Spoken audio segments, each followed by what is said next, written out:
Good evening and welcome to Insight Live. And tonight we have something very special and someone very special who we'll introduce a little later. Melanie and I, years ago, we had a friend, a very devout Christian woman, but she said she would never read anything written by King Solomon because she did not approve of his lifestyle.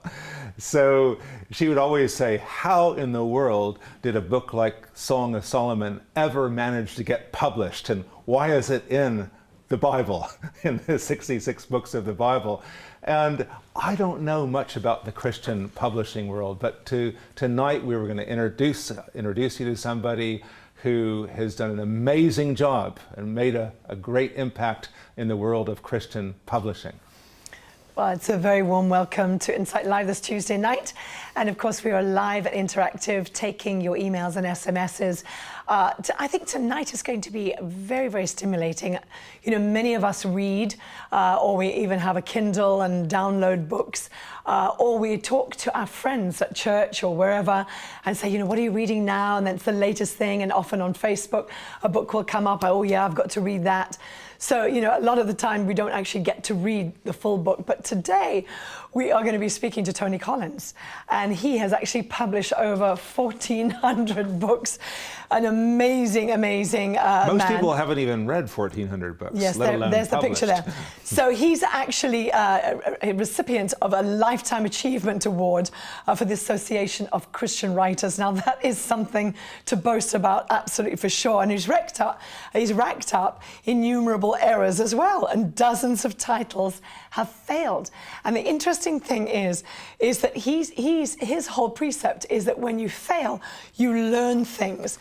And so, you know, for more than 40 years, he's tried to publish books that have made a difference, and this is the tale. And he has published this particular book, which we are going to be discussing and hoping that you are going to buy, because it'll be very interesting for you to see his life story. And it's called They'll Never Read That. And well, that makes me want to read it. That is the title of the book. And basically how to make mistakes in publishing. Currently, he works as a literary agent working with Christian authors and publishers.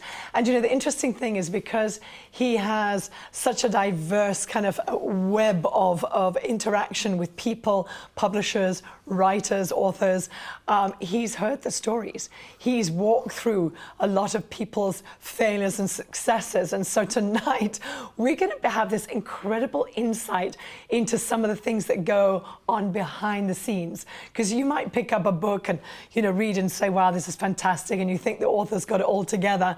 But actually, it takes quite a team, you know, editors, publishers, and advisors also, and researchers to put a book together.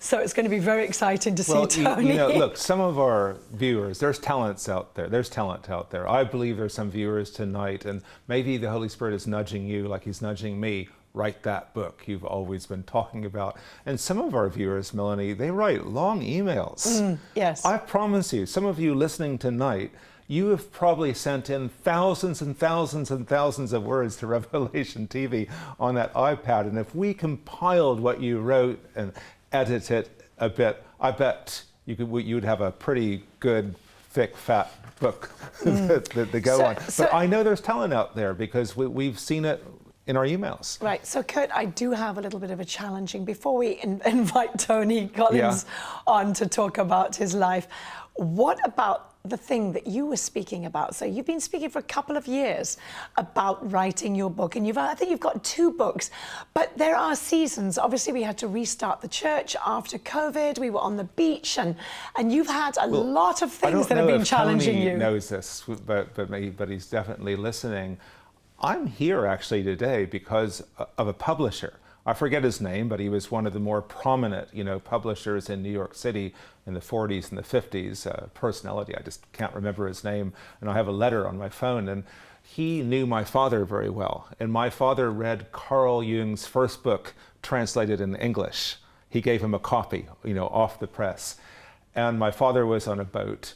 And when he got to Zurich or Geneva, where he was studying cardiology, and he was reading Jung's book, he wrote to the publisher, and the publisher wrote to Carl Jung, okay, the famous psychiatrist, you know. And then Carl Jung got the letter and wrote back to my dad, And then Carl Jung suggested to another couple that because my parents couldn't have children, so in a sense, he's indirectly responsible for my adoption. So this is part of your adoption story. So I have a publisher to thank that I'm sitting right here, you know, in this seat. But I think for me, books were always my lifeblood. They are what inspired me. My mother was an avid reader. She volunteered in libraries, she worked in bookshops, and she would always have literally 5 or 6 books at her bedside at any given moment. And for birthday, Christmas, Valentine's Day, Halloween, whatever it was, she would just give me books and books, and I would read those books, and literally those books have made me who I am. They were very well-chosen books, and they've transformed my life, as well as the 66 books of the Bible. Of course. But now we do have options to have, you know, books on audio, because some people, you know, have eye problems or concentration, whatever. So there are so many ways that we can read books these days. And I think it's so wonderful to be able to get into somebody else's world, you know, read, you know, biographies, autobiographies, or novels. I mean, I particularly love historic novels, especially if they have a biblical content. Those are the ones that I love to devour. Yeah. I find that really engaging. I do want to start with, before we go on to invite Tony, just to say hi to a couple of you who have already written in. And Shadrach Kumar, you have been very quick to write in. We greet you and very, very happy that you're watching tonight. And you said that you don't write books, but you have written film scripts. And when I write film scripts, I put it through creative editing process, and you may produce many drafts, and when you see the creative material just right, you stop. And you have to do a test run with the creative people you can trust. It's the same method with books. So, and then you carried on, but it's a little long. That's really fascinating. So thank you for writing, and that's but really interesting. If it's a little long, that means you have to get out there and write. Yep, exactly. So thank you for that. Good evening.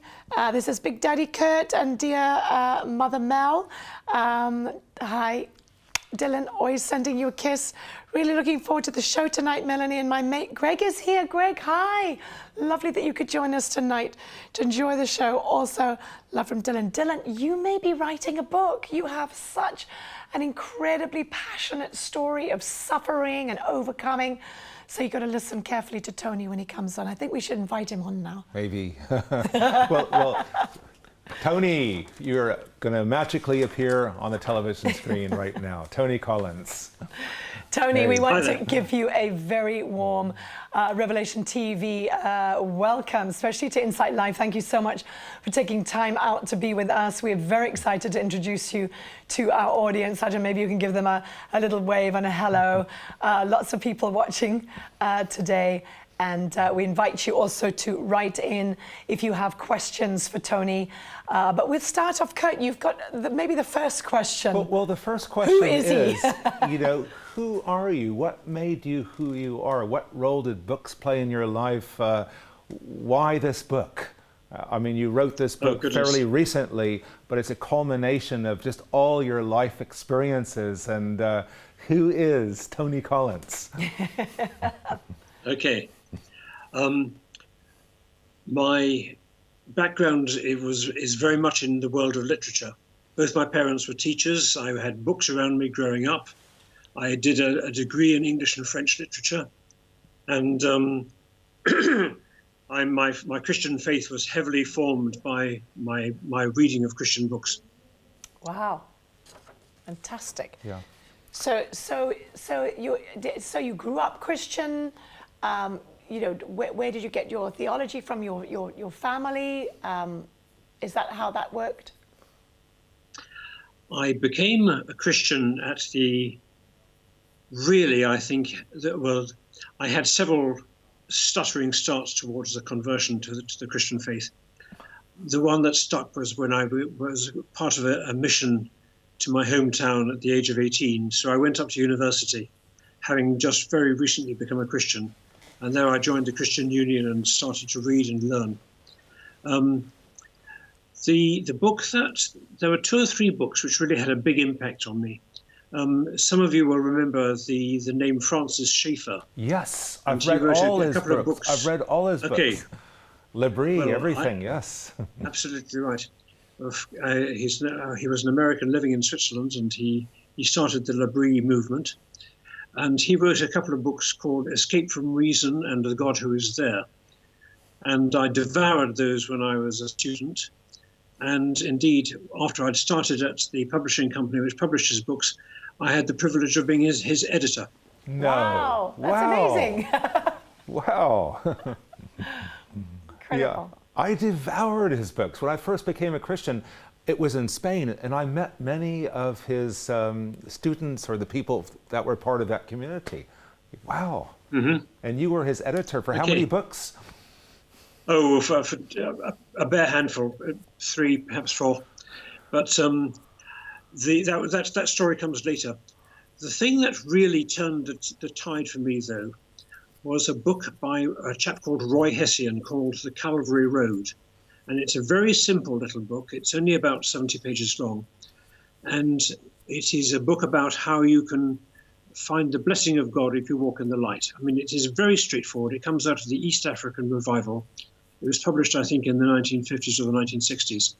And it has sold untold millions of copies. Wow. I mean, it's gone into dozens and dozens of languages. So what's the main theme of that book? What really got you in that book? It's basically, it's very simply, it's a book about walking in the light and walking in the light of Christ. And if you walk in the light of Christ, basically your life is going to go right. You may suffer deprivation and hardship, but at the core there will be wholeness and harmony. The thing that is worth pointing out about this book, and some of the people listening tonight will have come across the Calvary Road. One of the things that's really notable about it is that it is a very simple book indeed. It is written essentially without style. It's a very bold message. And for students of literature, it is something which I could have dismissed. But precisely because it has little in the way to boast of in terms of literary merit, it is a book of great power. Wow. Yeah. I guess it's like that with the Bible too. I mean, there's a huge stylistic difference between, say, John's writings and Mark's writings, for example. Yeah. Yes, absolutely right. Yeah, that's for another occasion. Melanie, any questions? So, I mean, I'm trying to see. So, when you finish your studies, I mean, do you just go and kind of get a job? I mean, how does that work? I mean, getting into Okay. I actually can't see the steps. Did you very just wake clearly. up one morning and say, you know what, I want to publish 1,400 books? There was a flash of lightning, and the revelation came. No, it wasn't like that at all. I started off I wanted to be a town planner, basically. Wow. And so I did a couple of terms of a master's degree in town planning in Nottingham, and then realised that I was going to have to learn how to program computers if I wanted to do this, and that was not the world that I wanted to be part of. So I thought, well, I'm a Christian. I love reading, so why don't I try my hand at Christian publishing? And so I wrote around to all of the leading Christian publishing companies in the UK at that time, and it just so happened that Edward England, who was the boss of Hodder's, which was the leading Christian publisher at the time, it's probably you could argue that it still is. Edward England actually rang me and said, "Look, my assistant has just left me. I need a warm body. Come for a chat." And so he gave me a short interview, gave me a position for 6 weeks, then he gave me a position for 6 months. Then he gave me a position for a year, and then he gave me a contract. And I did it completely the wrong way around, because there's very little turnover in the editorial world, and people just don't walk off the street and become editors. It just doesn't happen. And I was the first person in Hodder's 150 years history who had walked in off the street and become an editor at Hodder's. That's miraculous. I mean, that is miraculous. So now you're still not telling me. I mean, this is like, I still don't know how it actually happens. So you just jumped in. He was just walking down the street. Basically, got a call. No. I knocked on some doors, and one door opened. I was remarkably blessed or remarkably fortunate, depending on your theology. Okay, so now we're going to ask you some of the most difficult things that you had to deal with, and then to counteract that, some of the most wonderful things that you had to deal with. How about some of those? Okay. Well, I mentioned Edward England, who was my mentor, and he basically gave me an extended masterclass in publishing. I was very fortunate to have met him. After 3 weeks in the job, 3 weeks after I started at Hodders, I was 24 years old. And after 3 weeks, Edward left for an extended trip to the States. Said, dictate all my letters for me. I want to have a completely clear desk when I come back. Turn everything down. And that was absolutely fine. So I was in charge of Hodder's prestigious religious publishing company. I mean, it was only one small division within a much larger company, but it was even so. I mean, we had the Archbishop of Canterbury as one of our authors. I mean, it was a very prestigious place. And I was given the chance to steer the ship for a while. And for the first week, things went okay. I came to a meeting of minds with Edward's secretary. I learned how to dictate letters. And then this was one of my first really big mistakes. I received a proposal, a typescript from a Canadian author. And I started reading it, and I thought, this is absolutely beautiful. It's full of felicitous quotations, full of good insight. The author's personality shines. It's a most entertaining read. So I gave it to Edward's secretary to see what she thought, and she liked it too. And so I wrote to the Canadian author and said, well, I really like this, but I'll have to wait until my boss comes back before I can give you a definite answer. When my boss came back, he started to whiffle through the carbon copies of the letters that I dictated. Half an hour later, I appeared at my desk with the carbon copy of my letter to this Canadian chap stapled to the typescript and said, you did exactly what I told you not to do. You must turn this down. The author is not a Christian in the sense we normally understand it. The quotations are far too numerous. They would cost an absolute fortune. The book's far too long. The Canadian market is very difficult. Turn it down. And so I wrote to the poor Canadian and said, I'm sorry, I may have given you a false impression. Unfortunately, this is back in the 1970s, and the Canadian author had been so encouraged by my first letter that he had booked a ticket to London and jumped on a plane.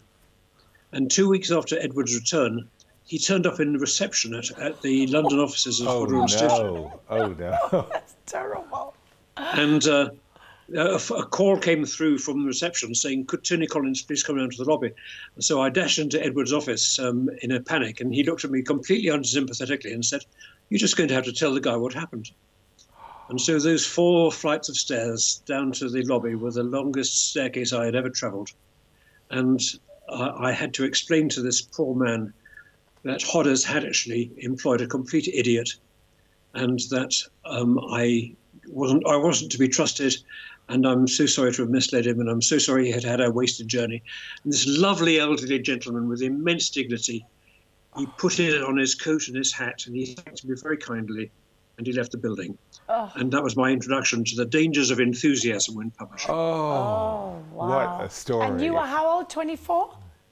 I was 24. I was 3 weeks into my first job. Oh, dear, that's just... Well, you stuck it out, didn't you? And it was worth it. Let's see what some of our viewers are writing here. Let's see here. All right, we have some kind of some communication going between our viewers right now. Hi, Kurt, Melanie, and Tony. Great to see you all. This is Anita. Anita, lovely that you could join us tonight. Sending blessings to dear Dylan and his friend Greg. And I have to admit, I love literature. I have an MA in literature, and I'm a qualified teacher, now a tutor. Are you, Anita? We did not know that about you. I love writing poetry and rhyming children's stories and rhyming children's stories and children's stories. I like fantasy novels like C.S. Lewis's The Chronicles of Narnia and Tolkien's Lord of the Rings. I am having a go at writing a fantasy novel myself. What is the best way to get literary agent and get published? Blessings, Anita. Well, Tony, you are the perfect person to maybe this is a give good some question, advice. and I've entitled the program "The Journey of a Book" because I'm not sure, and I know a lot of the viewers is how do you get from conception of the idea to the writing of the book to getting it into the hands and the hearts of people. Describe to us like a journey of a book. And all the obstacles it has to go through, because I don't even know. And then in that, I'm sure you'll be able to be answering Anita's, because she's saying, how do you get a literary agent and how do you get published? Yeah. So maybe that will all come So give us the rundown. Okay, we're right. students. Okay. This could take some while, so I'll try and keep this as crisp as possible. Okay, crisp. Okay. Basically, the person whom you need to contact at any publishing company is the commissioning editor. The commissioning editor is the person who is the hunter-gatherer, the person who goes out and makes contact with authors, goes to conferences and writes to prospective people.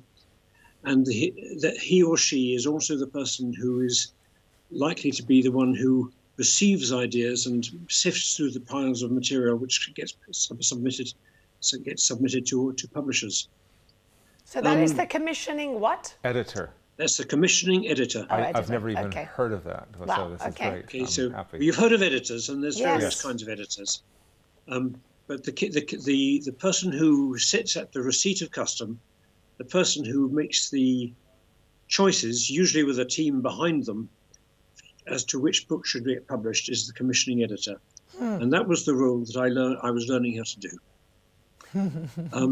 And so what happens basically is that there are far more books get submitted to publishers than there is space to publish. And so there is what is called a slush pile, and this is a stack of unread typescripts which will build up at any publishing company. And every so often you will go through the slush pile and see if there are any gems which strike you as worth looking at further. Okay, so you've got to make some difficult decisions because you are asking whether the company is going to invest in a particular book, because it costs tens of thousands of pounds if you include the staff time and all of the overheads. It costs a lot of money to publish a book, and you are essentially, it's a form of license gambling. You are taking a big chance, and you are looking for the gold amongst the dross. And so that's essentially the job that I do. And then everything rolls out from that, because once you have agreement with your colleagues, and that can take months to secure, once you have agreement, then you have to issue a contract, you have to start preparing a marketing plan, you have to commission a cover design, you have to decide on the format and the price and the timing of the book. So who pays for all of that? Okay, with a conventional publishing company, that will be the payment will be sourced from the company itself, Okay. from its previous profits. Okay. But if you're self-publishing, you have to pay that. Is that right? If you're self-publishing, okay, you've got three models basically of publishing. You have got the conventional kind, which is where I've been working all my life, where there is a company which pays the bills and will pay the author in advance against royalties, and will negotiate with the bookshops and so forth. And that's the standard publishing model. There is another kind where the author shares in the risk, and that they will typically be committed to, this is called a hybrid publishing company, and a hybrid publisher will ask the author to make some purchase of the book. And part of the financial model is it's a means of sharing the risk. The author will be expected to buy some copies for resale. The third option is self-publishing, and this is a completely different field, and it has grown hugely in the last few years, especially with the advent of Amazon. Yes, we've and noticed. I have to say that it is really worth looking at very seriously, because it has come to the fore. It's very easy to do. If you want to keep control of things and you think you can do the work, then have a go at it, because it isn't the poor cousin that it used to be. But the main thing and I have one or two friends who... Sorry, Tony, the main thing that I've seen, with people who've self-published is the weakness in the whole marketing and getting the book out there. There can be many weaknesses because one of the critical things that a regular publishing house will do is to subject the typescript to a root and branch examination. I mean, the book that I have just published myself, which was published by a company called Malcolm Down Limited, and Malcolm Down employed a copy editor to check through the text, and employed a proofreader to check the proofs of the book. And I have to say that both of them picked up mistakes which I had missed. And I thought that I was pretty good at this stuff, and even I had things to learn. I always tell people, read backwards. Yeah. I said, if you want to check out, because you just assume that it's spelt right or whatever, I said, just read backwards. Yeah. That's one of my that's techniques. But Tony, we've interviewed, lots of authors. I've lost track, and I think most of them, the difficulty was not writing the book. The difficulty is in the marketing, and very few of them were prepared for the amount of work that they had to do in marketing, and many of them are not good at marketing. They were good at writing the book, but who gets it out there? How do you, can you become a successful marketer? If you are working through a regular publishing company, like Hodder's was, then the publishing company should do the bulk of this. And they will have specialist people, and they will have their marketing department will have competent people who have plenty of contacts and lots of ideas. The difficulty comes when you're self-publishing, and it is really worth investing some time into learning how to do this, because most authors are really bad at self-marketing. I mean, everybody says, let's engage the social media. But my experience is that most authors are really, really poor at social media. There's a few exceptions, but most of them are not very gifted. Because what makes a good author is privacy and concentration and solitude. And what makes you good at social marketing is a very outgoing personality. Never thought of it. I think that's why I'm going to write short stories. Okay, I'm going to actually go back to our viewers now, Tony. Who do we have here? Dylan's written again, and he's saying to me, Melanie, maybe you can help me write a book, but probably not all the depressive, horrific stuff. Yeah, definitely. You have to put that maybe in metaphor or something. And then we have... But Dylan, let me speak to you. You've probably already written a book. I mean, you've written a lot of words to people at Revelation TV. I bet if we compiled all of those words and put it together, you'd have a book. And then Chandra Kumar, you said, hi, Tony. It says, book has to take you on a creative journey that will captivate your imagination. So that was his title. He says, hi, Tony. How did you first make an impact with a publisher without getting booted out the door? And then he always signs himself dyslexic, artist, designer, Chandra Kumar Sukumaran. So I love the way you sign yourself. So Tony, just perhaps he says, how did you not get booted out the door, especially if you made that kind of a mistake? I was very lucky to be given the chance to prove myself, and I think, on balance, I probably made fewer mistakes than perhaps I've suggested. But I did make some absolute howlers, and I really thought, shall I tell you the story of one particular mistake? Yes, do. Okay, right.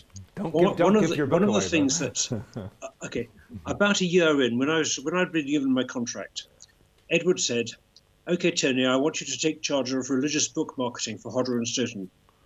I knew nothing about religious book marketing, but I could learn, so I did. And one of the things that I did was to put adverts into the religious press. And so adverts would appear regularly on the book review pages of the Church Times and the Church of England newspaper and the Methodist Recorder and the Baptist Times. And I would be the person who would design the advert. I would write the copy. I would Edward would tell me which books he wanted to push, and I would find something to say about them. And this was good fun, because I learned that I could persuade the people who were trying to sell me advertising that I would buy some advertising from them at say the Church Times, provided the Church Times printed an extract from one of the books. Wow! And so there was a neat trade-off. And so the salespeople on the advertising side of the Church Times would go to their editorial colleagues and say, "I've got a really good advert with it, which will pay us quite nicely, but I need a page of space on the editorial side so that we can actually carry this extract." And so I enjoyed this kind of negotiation, and we developed quite a good rapport.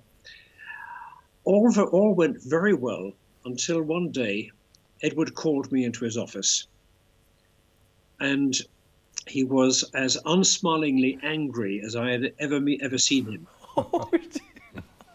And he really had a 1,000-yard stare. He was a formidable individual. And he opened the Church Times to the advertising on the review pages and said, "What is wrong with this advert?" And so I started reading, and I couldn't see anything wrong. And I checked the spelling, and the price, checked the prices, checked the names of the author. I said, "I can't see anything wrong." And Edward said, "You have advertised the Archbishop of Canterbury's new book, and you've forgotten to mention his name." Oh no! I mean, this was the Archbishop of Canterbury. And the Church Times is the magazine, is the newspaper, it still is, the newspaper of the Church of England. Oh, it comes out every week. Oh. There's absolutely no way that the Archbishop of Canterbury could not have seen this. And all his Now, friends saw it. publishing works on the basis of good relationships. Good relationships depend in turn on competence. And I had just made my boss look an idiot in the eyes of the Archbishop of Canterbury. Oh. The Archbishop of Canterbury is the second person in the United Kingdom. He is junior only to the monarch. He is senior to the Prime Minister. And I had forgotten to mention his name. That is huge. Oh, what did you do to recover from that? Yeah, and what how did you recover How from do you go home? You know, obviously as a Christian, you don't go and drink it all down like some people drown their woes. What do you do to get over that? Because that is horrible. Well, I burst into tears, and I fled down the corridor to the gents' loos, and I went into one of the cubicles and sat down and sobbed and sobbed and sobbed. Oh. And then I thought, well, I mean, I may be an idiot, but publishing is, I'm just in love with publishing. I want to be an editor. This is my dream job. I'm not going to walk out. I'm going to wait to be fired. Oh, good for you. So I crept past back Edward's office, slunk back to my desk and buried myself in some work. And I was waiting for the call to go and collect my cards. And so lunchtime came, and I went and chewed a sandwich, and I realized that I still hadn't been fired.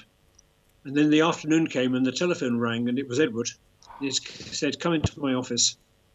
And so I was sweating and expecting that the worst was going to happen. And I stood there in his office as he gave me some instructions, and it gradually dawned on me that he actually hadn't fired me. And so I said, "Well, I'm terribly sorry about what," and he said, "Look, mistakes happen. The opportunity is to learn from them." Very wise. That's really been the principle by which I've lived. Really? Wow. Wow. Thanks for sharing that. That's amazing. Wow. So now, Anita, I hope we've kind of answered your question. Let's just kind of go back to Anita's and just make sure. So she says, what's the best way to get a literary agent and get published? Can we kind of maybe just kind of narrow it down? So say she's writing something, what would you suggest to her to do? Okay. If you are in the States, you need to get hold of a book called The Literary Marketplace, or look at their website. If you're in the UK, get hold of a book called The Writers and Artists Yearbook. So Literary Marketplace and The Writers and Artists Yearbook. The two things do much the same. They basically list all of the publishers and all of the agents that you could possibly wish to meet. They give telephone numbers and names and emails. And then does it show So if she's doing children's books or children's rhymes or whatever, would that would be, all those would be classified, would they? All of the publishers will list the books, the kind of books that they publish. Okay. And there is, in the UK at least, a children's writers and artists yearbook. So that there's a second separate volume for children's material. Wow. Okay, that's good. It's good to know. I didn't And know then that. basically you have to set to work. You've just got to knock on doors until your knuckles bleed. You absolutely have to work at it, because there is no easy way around this. There is no one is going to hand you a solution on this one. You've actually got to persevere. And the world of best-selling books, Christian and otherwise, is filled with stories of people who were turned down by 49 publishers, and the 50th publishers said, okay, yes. Wow. So now when they, I mean, do you give them like a copy of it, or would you do and introduce yourself? How does it work? If you are writing a proposal to a publisher or indeed to a literary agent, and many publishers will not accept books except from literary agents, and so basically they've outsourced the slush pile to somebody else, and they ask somebody else to do all the sifting. What you have to do is you've got to get a really good title, a really good subtitle, and a very short description. The description needs to be a maximum of 100 words. Do a bit of research on this, because a lot of publishers require something different. Many publishers have a means by which you can submit books to them. Not all publishers insist on agents.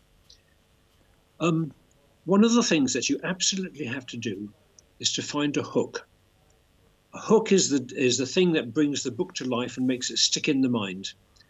If you have a hook, you've got the start of a book. And so Tony, the hook would be an idea, a novel concept, something like that? Yes.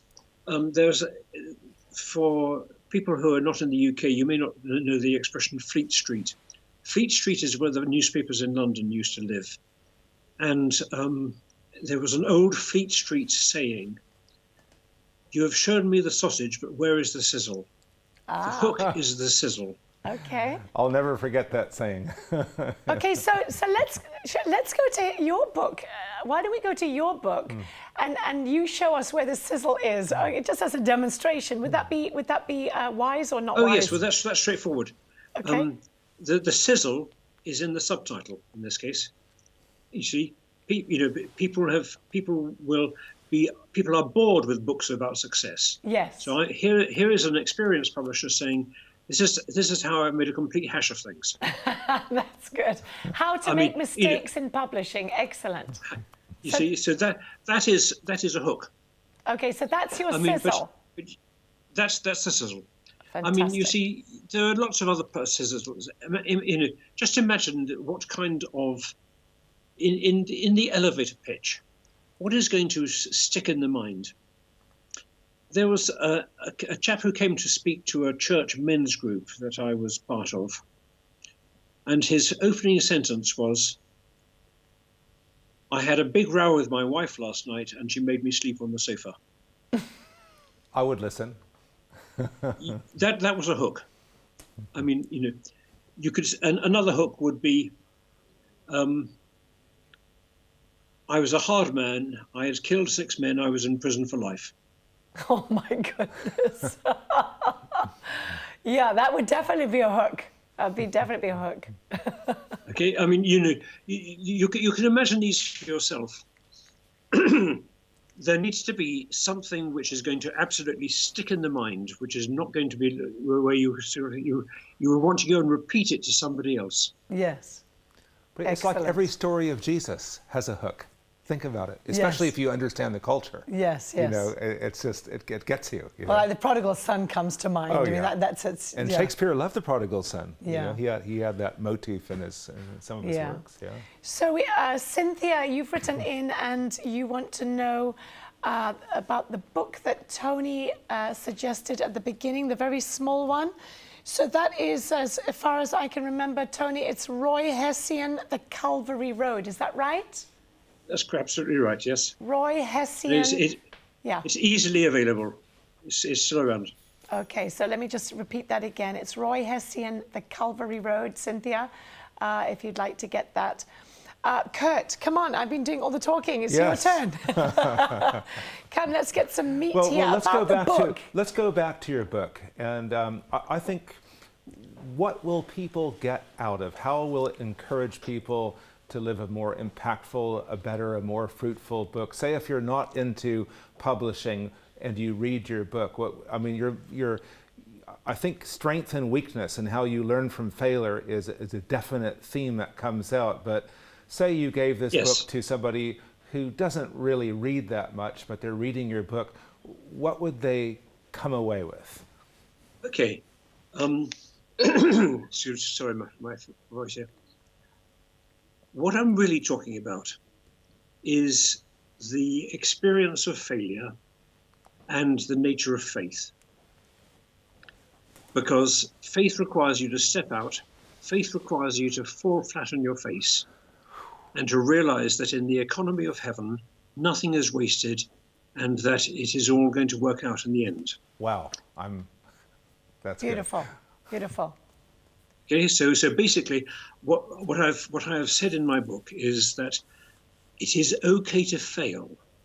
What matters is that you try. Yes. Yes. That's really good. So I hope our viewers, I hope you're listening there. Just such a wonderful encouragement from Tony there about, and I just actually wrote it down where he was talking about, experiencing failure and then through faith being able to be flat on your nose, be able to actually move through that failure into actually moving forward. So if you are doing something, dear viewer, if you are doing something or you are moving towards something, it doesn't have to be writing, it could be something else, something even the smallest step, and you may have kind of reached some kind of place of failure or you feel that actually you're not able to do it. Let faith come in. Let the failure actually be the kickstart. I think, Tony, I think this book is absolutely marvelous because, as we read it, it's going to show us how actually failure can help be the kickstart to something that actually is going to bring us into the delight of success and doing what God has created us to do. So do not give up. This is our encouragement today. But think about it. Here's a hook. Everything that we dream about is on the other side of fear. So, for example, say if I want to write a book, already I'm fearing. Will I have the discipline? Will somebody reject me? And I think most of us, we never go to the other side of fear, so we just make excuses. And 25 years later, and I did that with my guitar CD. And I remember when I first met you, I'm going to record a guitar CD. I'm going to record a guitar CD. And it was only when our son was in hospital with leukemia that a Swedish guy came up, a music producer or a concert promoter, and he said, "Kurt, I have 8,000 euros here, and I'm giving it to you to make a guitar CD, or maybe more. Just I can't do it. remember. Just do it," he said. And that was, oh man, I got up at 4 o'clock in the morning. It was, but there was a fear factor, and it would have been so easy to say no. So I think this book is in the right direction. Maybe there's viewers out there, and you have dreams, but you're saying, I'm too old. I'm too old. Yeah. Okay. But Kurt, let me just kind of, Tony, let's engage with this because Kurt was talking about the fear factor. And I think the thing is when we actually say we're going to do something and we have accountability partners where, okay, so how is it going? Oof. If we have it in our own mind and we say, yes, I'm going to do it, yes, I'm going to do it, we don't have an accountability partner, you don't have that fear factor. You had money behind it. I know. So Tony, what about that? For people who are maybe engaging in a project or even wanting to write like Anita, how do you think that process works? Because that private thought is not enough. It's got to come out and actually get that substance and that rhythm of writing. What would you say about that?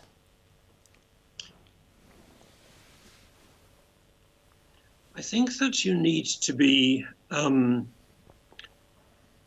you need to have a vision of where you're trying to go.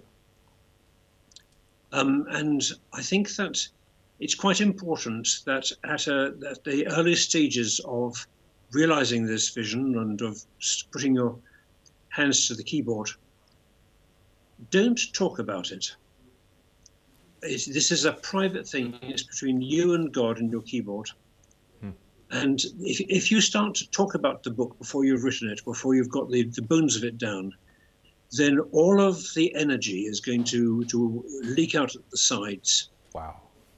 This is quite important because it's easy to kill a book prematurely by talking about it too much. Wow. Give yourself a chance to let the vision mature. I mean, walk with the Lord. Have people praying for you by all means, but don't talk about it. Get the gist of it down on paper first. Otherwise, because basically, okay, the reason for this is that you cannot approach a book as if it was a performance. You are not playing to a gallery. Every reader is individual, and so every book is an encounter between one mind and one other mind. If you are trying to play to a gallery, if you're trying to perform, if you're trying to think, how do I impress my peers with the cleverness of my book? You're wasting your time and theirs, frankly. Excellent. You have to write the book that you believe has been laid on your heart, and then only when you have got it down to a point where outside intervention would be useful, only then should you start to solicit opinions. Wow. Now, you see that... Wasting energy. I would never have thought about that, but we have talked about that. I've talked about... Well, I compare it to, when you say what you're... Oh, I'm going to write this book and it's going to be great and everything. It's like you're spending money on a credit card. Yeah. It's like an emotional credit card. We did that with the gym, like I'm going to go to the gym. You never go to the gym. A debit card is what you have. You save your energy and you write the book and not... So I like that because it's all about energy, if you think about it. Well, we have Peter. Peter, you've written from Cork, Ireland. All right. And you are wanting a financial breakthrough. So now this is very interesting that you would write in to Insight Live, especially when Tony is talking about writing books. Maybe there's something that God has put on your heart, Peter. Maybe you have a book inside of you. Maybe this is not just some kind of coincidence that you're watching tonight and writing in, asking for your financial breakthrough. Just to encourage Peter, there was a very well-known Christian author, I think she's Canadian, Anne Voskamp. And Anne needed a financial breakthrough. She was just riddled with depression, 6 children, unhappy with her life, and a friend came over to her house and challenged her and said, Anne, why don't you write 100 things that you're thankful for? And she just said, there's no way, I'm not thankful for anything. Can't you see how I'm living? And anyway, she sat down and she wrote not only 100 things, but 1,000 things. And it became a New York Times bestseller for many weeks. And I probably became a millionaire as well. So it's amazing out of weakness how books get conceived. Well, Peter, we want to encourage you because there are so many stories and testimonies of people that have asked God for ideas, for financial breakthrough, ideas for inventions and things like that. And there must be something that God has put inside of you that will be able to produce the financial breakthrough that you need. So we just bless you right now. We pray for you in Jesus' name that He would give you the idea, He would give you the opportunity and the breakthrough. And while I'm saying that, I need to say hi to Lee. Hi, Lee. Very nice that you are with Dylan and Greg and that you're watching us tonight. Well, we really are a family. family. Send you a kiss. Mwah. We're really a family here, aren't we? We are a family here. We have a couple more emails here. Let's see. Hello, Kurt and Melanie. Every aspiring writer should contact the Association of Christian Writers. Here we go. Who's this? From John. Okay, thank you, John. They will be able to furnish and guide your inquiry in writing and publishing books. And then you've written some other things. Thank you. But let's ask about that. Let's ask Tony about that because I'm unaware of the Association of Christian Writers. Yeah, Tony. Okay. Yes. I would strongly agree with John there. The Association of Christian Writers is It's primarily a British organisation. There are equivalents in America and other countries. But in the UK, it's nearly 1,000 members strong, I believe. And there are many groups around the country. And it exists to foster professionalism and to give encouragement.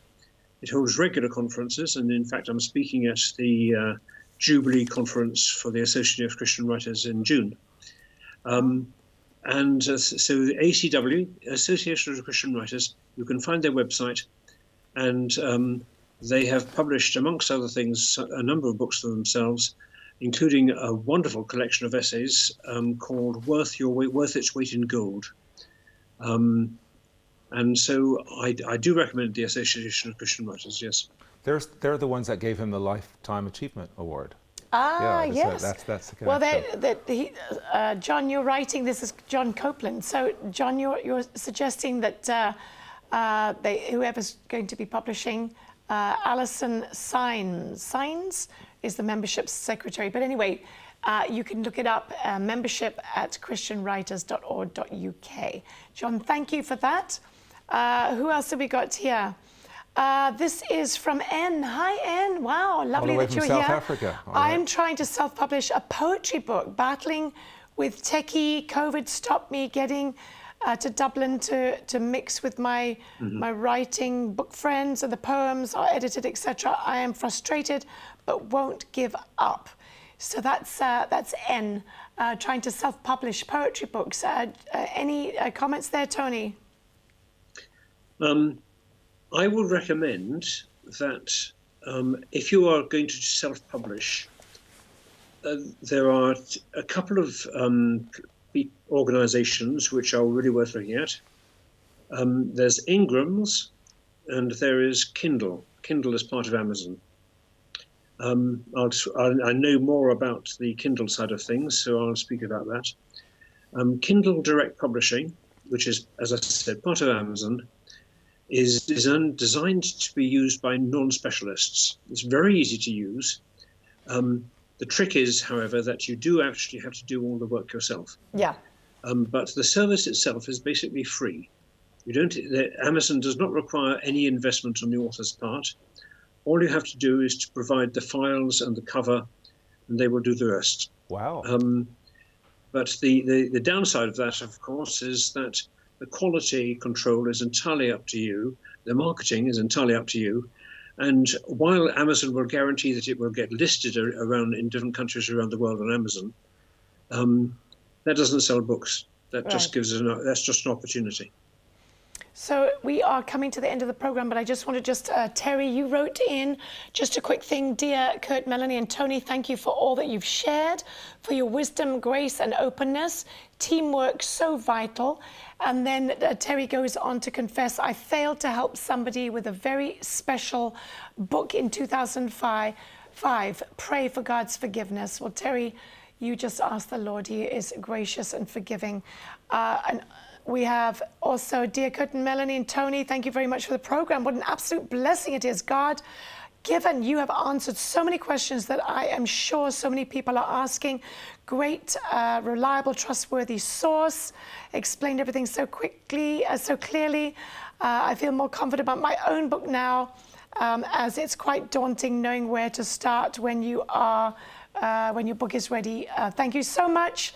And we've got to say goodbye. What a great way to end. So, couldn't be better. Okay, Tony is going to be able to get we can get the books. You can get the book on Eden, Amazon, local bookstores, everywhere. Okay, Tony, we want to just thank you so much for being with us, for taking time. We are rushing to say goodbye to our beautiful viewers. You have just been amazing. We bless you. Thank you so much for being with us. Okay. Bye, Tony. Thanks. Wow, literally saying goodbye now. Thank you for being with us tonight, Kurt. What a program. I wish we had more time. Well, anyway, we'll see you next time. Bye-bye. Thank you so much.